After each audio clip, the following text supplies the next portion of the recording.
The Eagles shook up their coaching staff by moving on from both coordinators. Chris Carter and I will react to that. Plus, what are our confidence level in the conference finalists? And will Bill Belichick take a head coaching job? You are Locked On NFL, your daily NFL podcast.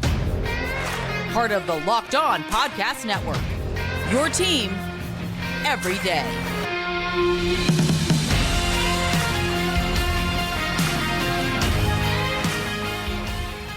Hi again, everyone, and welcome in to a Wednesday edition of Locked On NFL. He's Chris Carter. I'm James Rapien. Thank you so much for making us your first listen. Today's show is brought to you by Prize Picks, the easiest and most exciting way to play daily fantasy sports. Go to prizepicks.com/LockedOnNFL and use code all lowercase LockedOnNFL for a first deposit match up to $100. And as always, thank you so much for making us your first listen. Let's go to Philly, Chris, where the Eagles, they keep Nick Sirianni, but they move on from both coordinators. First, it was defensive coordinator Sean Desai, then offensive coordinator Brian Johnson. And Johnson was in the head coaching mix. It felt like he was one of those sneaky offensive minds that were going to get some head coaching looks. And instead, both Johnson and Desai out as the Eagles reshuffle things less than a year after making it to Super Bowl 57. Yeah, it's kind of wild, right? And as a person who I got a lot of friends from the Philly area, so I keep up with the Eagles a little bit. But as a person who heard the vitriol that was thrown at Nick Sirianni towards the end of the season, you saw a Eagles fan dumping popcorn on him as he was leaving the Buccaneers Stadium. There was a lot of heat on Sirianni for how this season collapsed. I think they finished 1-6, 1-5, something like that. Including the playoff loss.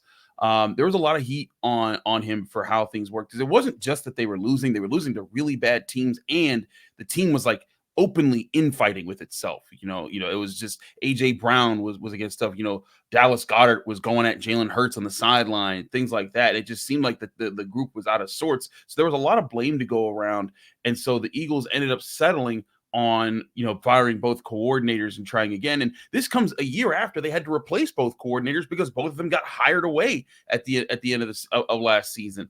Sean Desai, you look at the Eagles defense and you think, okay, well, they ranked 30th out of 32. That's tough. But like you said, Brian Johnson, he was the Eagles quarterbacks coach, and everyone's like, wow, the work he's doing with Jalen Hurts makes him look really good. And even this year, they finished 7th in scoring offense, but people, I guess, look at the finish and they think that, well, whatever happened there, you have to kind of point at that and say that there's something going on. So now, if you're the Eagles, you're putting a lot of pressure on Sirianni and this front office to find the right coordinators in a year after doing this search just last season.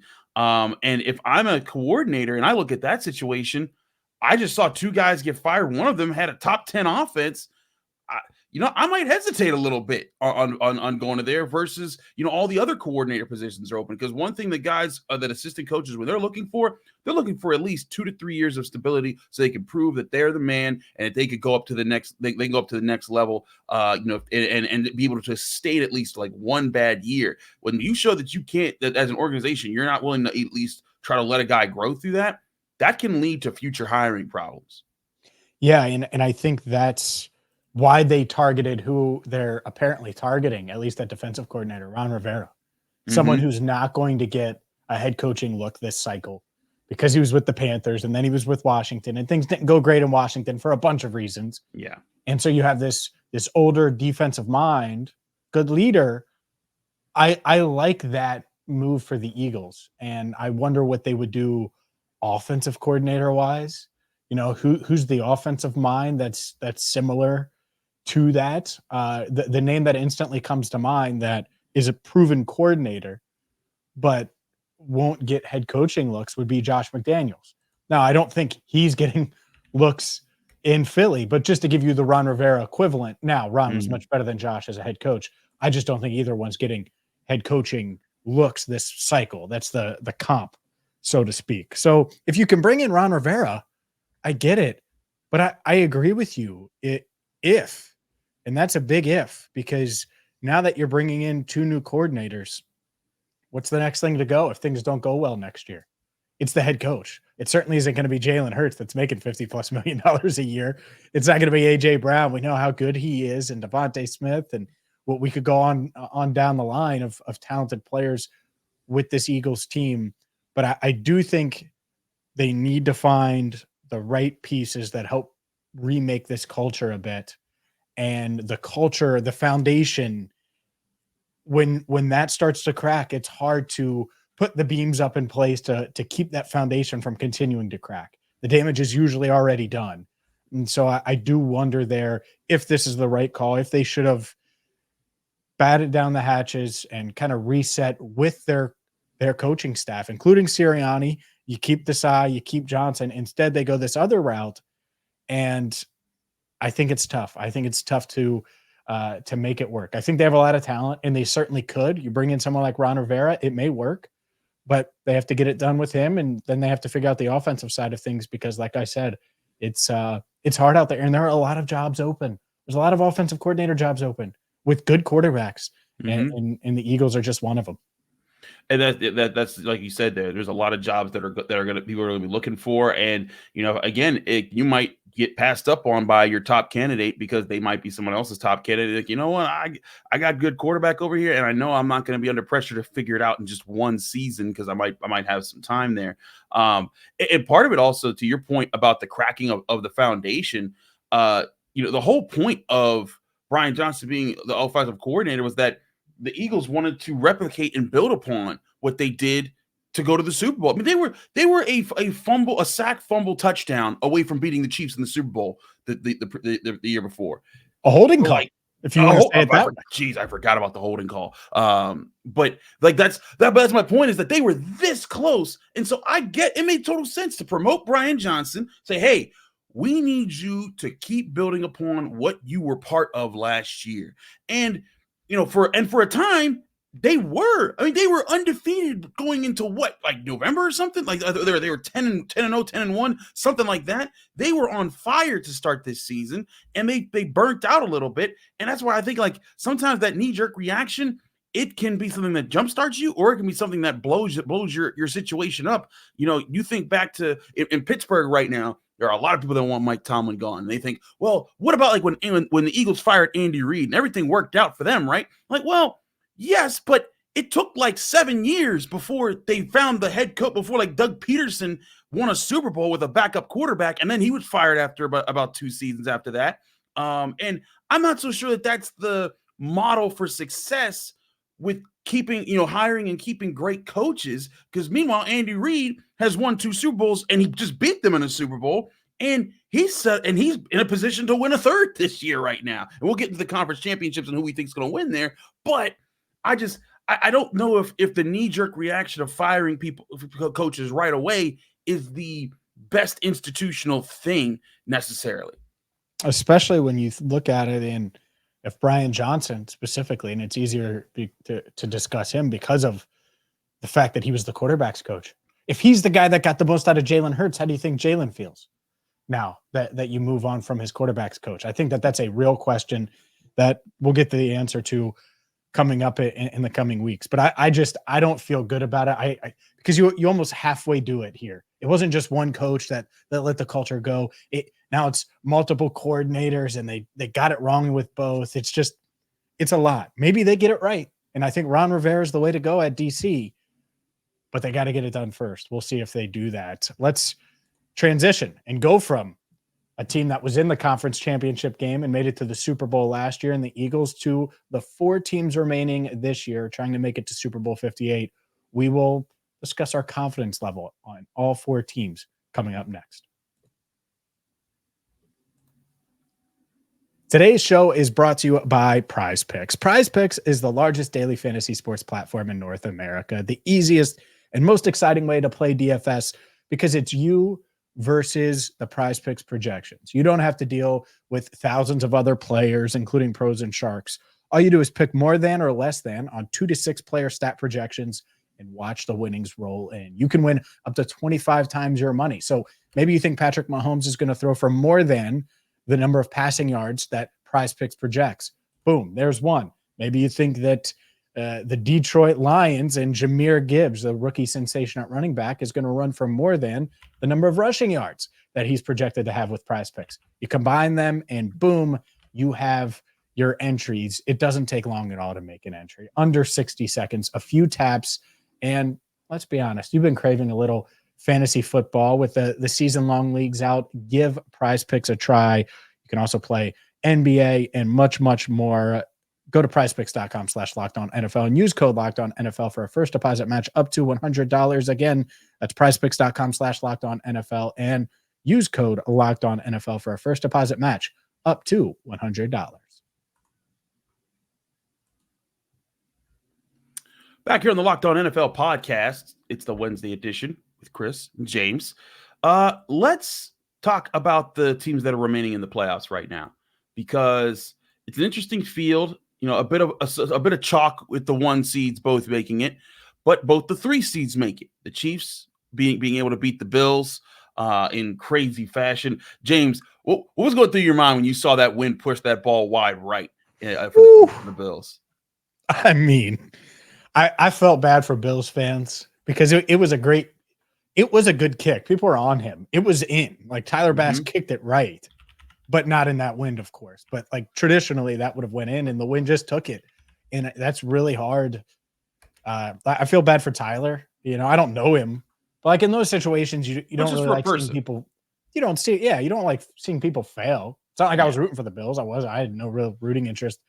I actually think that from a matchup standpoint, the Chiefs were the last team remaining that could beat the Ravens on the AFC side. I don't think the Bills had the physicality to. So one part of me was like, all right, well, I don't want to watch the Ravens just crush the Bills next week. I want to get a good game. And who knows, maybe they crushed the Chiefs anyway, but I think this is a better matchup. But no, I was surprised because Tyler Bass is one of the best kickers in the NFL. And it would be like one of the kickers we cover missing in that situation.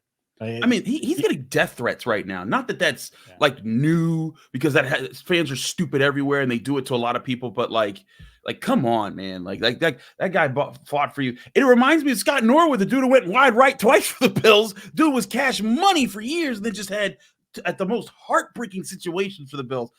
There was a part of me that really wanted to see Bills versus Lions in the Super Bowl, just to see the drama for these 2 heartbroken franchises. I got friends in both fan bases, and like they've both been losing it throughout these playoffs. And like to see one could have their dreams achieved and the other had their dreams shattered. That would have been like the ultimate drama in the Super Bowl. But let's talk about who is there. Is this the Ravens Super Bowl to lose? Because they look unstoppable. Like you said, you look at the matchups, the Ravens, they have a lot of advantages over the Chiefs. They've already crushed the Niners this year. Like there's sometimes I look at them like, man, like, are the Ravens just about to just walk into this and just walk out with it? Like no problems. I have to think there's going to be like the Chiefs got something cooking for them. And also on the other side, the Niners, how well they've played, it feels like a David versus Goliath matchup, even though the Lions are the 3 seed and they had 12 wins this year. I want to see something from Detroit and Dan Campbell. That group excites me, that could get me through it. But I still think it's just going to come down to the 1 seeds meeting each other and it being up to the Niners to prove that the last blowout loss to the Ravens was a fluke. It's interesting. I think I agree with you on half of that. I think Detroit faces a real uphill battle. Now, the good news for Detroit, no Deebo Samuel impacts that 49ers team, that offense. It just does. We saw it over the weekend.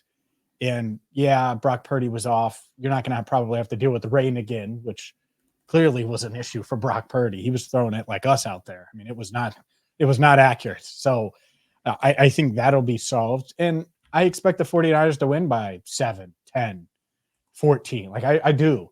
Now, is the Detroit story awesome? It is.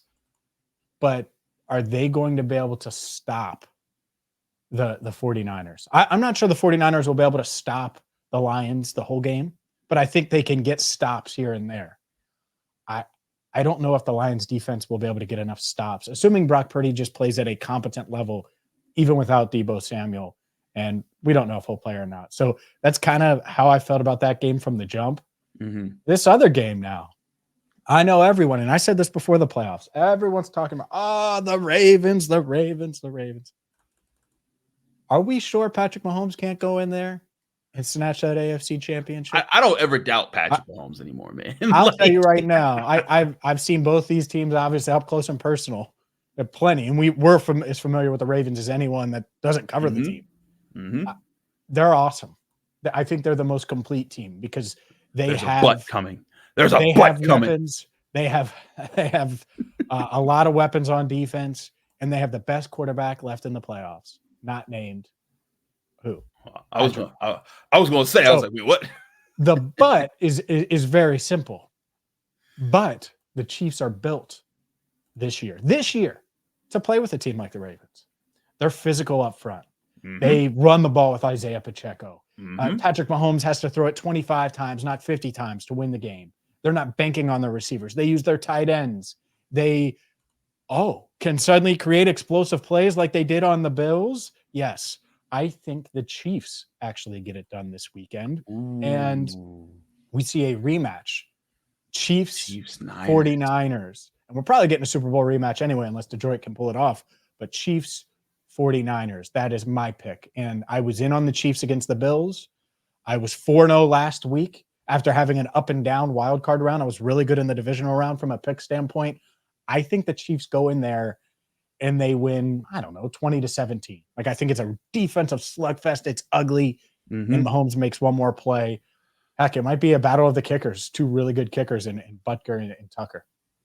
Listen, that would be spectacular. Lamar Jackson and Patrick Mahomes is something we all deserve. Just to be able to see happen in prime time, in the conference championships. I'm excited for that, man.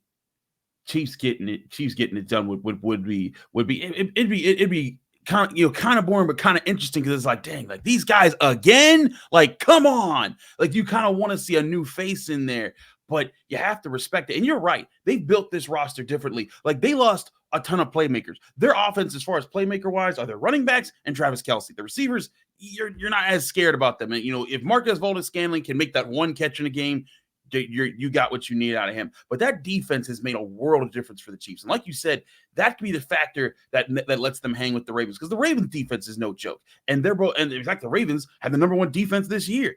So like you look at that as much as we're going to be staring at the quarterbacks, we're also going to be staring at those defenses, how they're comprised, who makes the fewest mistakes, who makes the biggest plays to get in there.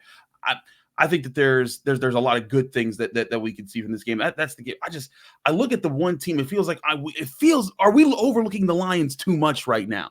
Because they feel like they're the Cinderella team, but they're also a really good football team. Like I don't think they should be slept on. You know what I'm saying?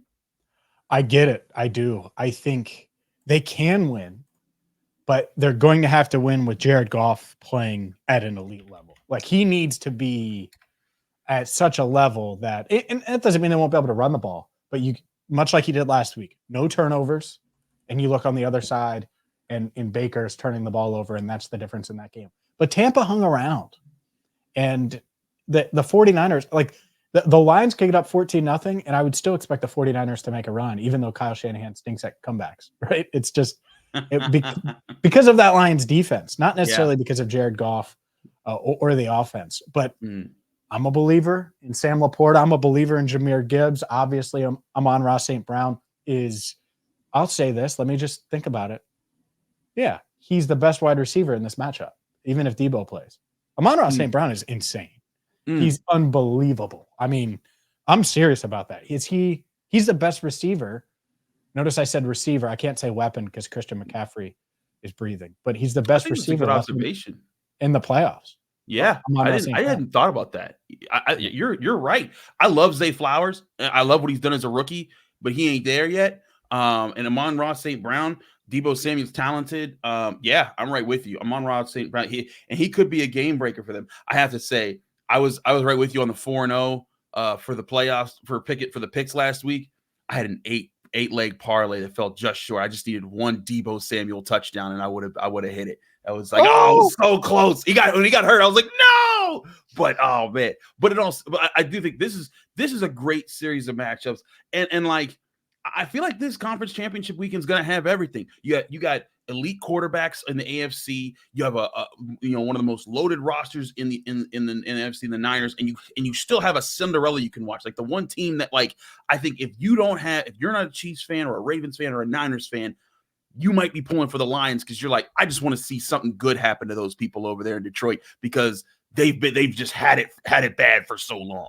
Oh, I hope they win it all. Yeah. I don't know if they the can. analyst in me says, heck no. That's all.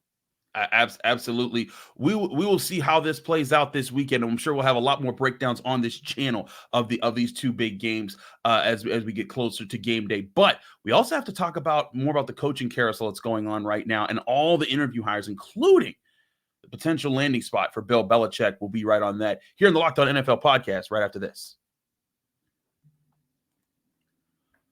But first, I want to remind you, this show is also sponsored by eBay Motors. Passion, drive, and patience, that's what brings home the winning trophy, and it's also what keeps your ride or die alive. eBay Motors has everything you need to maintain your vehicle and level it up to peak performance, from superchargers to roof racks, exhaust kits, LED lights, and more. Whether you're into speed, power, or style, eBay Motors has got you covered. With over 122 million parts for your number one ride or die, you'll always find exactly what you're looking for. And with eBay's Guaranteed Fit, your part is guaranteed to fit your ride every time or your money back. Because with eBay Motors, you're burning rubber, not cash. With all the parts you need at the prices that you want, it's easy to turn your car into the MVP and bring home that win. Keep your ride or die alive at ebaymotors.com. Eligible items only. Exclusions apply. eBay Guaranteed Fit only available to U.S. customers. All right, Chris, let's dive into this coaching carousel with the GOAT, Bill Belichick. He's been flirting with Atlanta, but as we record this on Tuesday, Bobby Slowick apparently had an amazing interview with the Falcons. Oh, boy. Belichick's interviewed twice with the Falcons. Jim Harbaugh twice with the Falcons.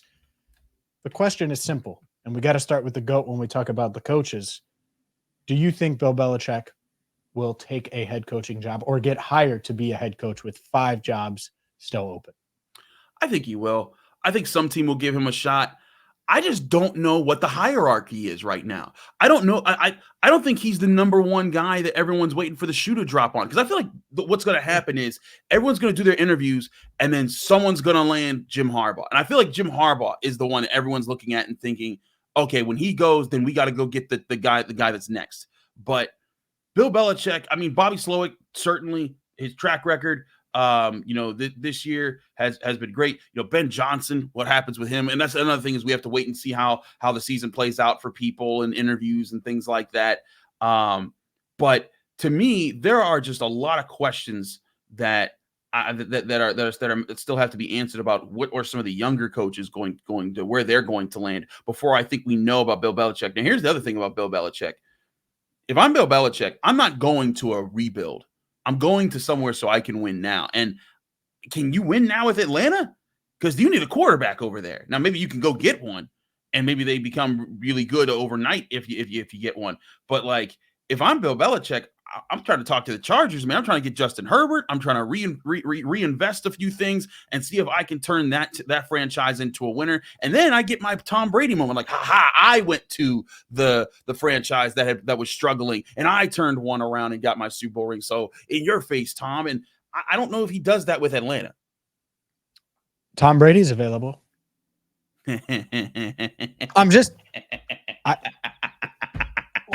Oh, you gonna laugh? No, I'm not laughing at you. I'm laughing at the irony of that situation. He's available. Bill's like, hey man, that would be the most evil reunion. We got the 8th pick. We can use it on a weapon for you. You got Kyle Pitts. You have Drake London. Tom, let's ride. That would be amazing. That would be the most, and in Atlanta of all places. I'll give you 28-3 reasons why. No, I'm just kidding. I'm sorry, man. That's why I started laughing. I'm like, can you picture that? Like, if Brady and Belichick on a billboard. Like, oh my God, they're here. Could you imagine if they won that? Anyways, no, Brady's done. But yeah, right. I think Bill. What I think is interesting, I think Arthur Blank wants to hire Bill Belichick, and it feels like some of the other people in that organization are looking elsewhere. There's a reason that Bobby Slowick, this interview went really well. Oh my goodness. There's a reason we know that. And it's because someone within that organization wants us to know that. And I don't think it's necessarily Sloak's people. I think it's Falcon side. So I think there's a bit of a struggle there internally. And it's pretty simple. I think the Atlanta job's pretty attractive because you're right. You need a quarterback, but you do have the 8th pick. And outside of quarterback, the roster's pretty good. And that doesn't mean you have to take a quarterback with the 8th pick. Who knows? There are ways. There's Justin Fields. If you want to go that route, Kirk Cousins exists and flirted with Bill Belichick recently publicly saying, I'd love to play for the Hall of Fame coach. So we'll see. But I do think he does take a job. It does feel like Atlanta, but that is to be determined. I do wonder if Harbaugh to the Chargers, that feels like the job that should always happen, and it should have already happened. Yeah. And it hasn't happened. And the Chargers ownership, they just need to loosen up their purse strings a little bit. Because if you want the top coach on the market, and he probably is, at least for them, I don't think that they've interviewed Belichick yet. So for whatever reason, that's the case. Go get him, because you have Justin Herbert and you have this window, and you never want to look back when you have a star quarterback and say, what if? Who knows? Maybe they don't win with Herbert, but you got to give him everything you can to keep that window open.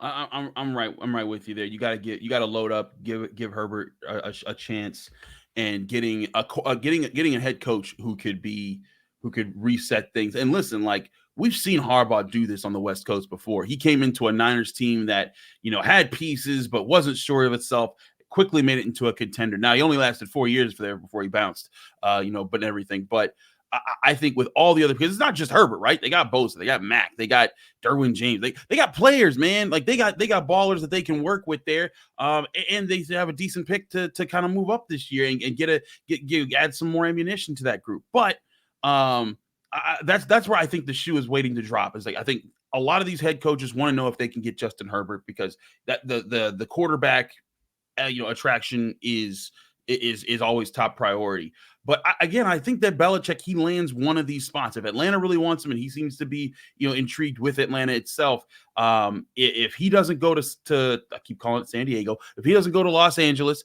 to work with Justin Herbert, I think that he might be an option there. But then again, you got to look at the other offensive minds, because I talked about this with Greg Bedard, who's been covering. He runs the Boston Sports Journal. He's been covering the Patriots since Kingdom Come. He knows a lot. He has a lot of sources. He talks to a lot of people, and he's like, Chris, I think the way the NFL is starting to push away from the CEO defensive-minded head coaches that kind of that keep the ship tidy, and then you have your offensive play caller, and they're leaning more towards the offensive play caller who runs the ship. And that's not Bill Belichick. Bill Belichick is very much hey, we're going to play this kind of defense. We're going to have this stuff. You can run the offense over here, but this is going to be our unit. And I think that a lot of people want to find that innovative next young guy there, and that may put Bill Belichick behind an 8-ball to get hired to the top job. But I think that guy still wants to prove that he can win another Super Bowl, and he's going to land somewhere when, like, the top 2 or 3 guys, if there are top 2 or 3 guys over him, get their jobs. I agree. I think that's why he needs to take a job now. You don't want to get out of the cycle, out of the mentions. It's real easy to do too. And then it's like, oh, well, maybe Bill for this job or that job. And then you look up and you're out for 4 years. Yeah. And that's just it. And I'm not saying Bill couldn't get a job right now. Of course he could. You want to take the right job. So I get taking your time. I also think he takes a job this cycle for that very reason. Plus, he's not getting any younger. You want to go have your Brady moment, my man. Your Brady was what, 42 when he moved on to Tampa? You're 72. Now's the time if you're going to do it. And who knows? Maybe you should call Tom. You know how genius I'll look if Tom Brady joins the Atlanta Falcons? Yeah. Oh my dude, that'll be the most viewed short in YouTube short history. Like, that's gonna be that would be insane. That's a Lil Wayne. That would be an insane call. I just like it. That I hope it happens. That would be like the most that, like, we would just be talking about that. Like, really, y'all gonna do that? And Atlanta's gonna be like, hey, ATL baby, the big A, we coming back with the dudes that crushed our hearts since what, 6-7 years ago. Gosh, it's been that long already. But yeah, it'd be very intriguing, man. I do think Bill Belichick gets a job. I think he has to get a job. He's Bill Belichick, like he said. He's the GOAT. He's the guy. He's won 6 Super Bowls as a head coach. Mm-hmm. He's won, I think, 8 as a total in his career, because he won 2 with the Giants. And again, like sometimes I tell people, like it wasn't just like he was just on that Giants team. He was the guy that figured out the defense that stopped Jim Kelly and the Bills in the Super Bowl. Like everyone thought they were going to get run over by that Bills offense, and he was the guy that figured out how to stop that with 2 down linemen. And I think he's been an innovative coach before. Question is, will he get the shot to do it again? I'm right with you. He needs to make a decision sooner rather than later. He does, and we will have you covered, whether it's sooner, if it's later, it doesn't matter. We have you covered right here on Locked On NFL. And we appreciate you for making us your first listen. Make sure you subscribe on YouTube, follow wherever you get your podcast. And for Chris Carter, I'm James Rapien. Thank you so much for listening to a Wednesday edition of Locked On NFL.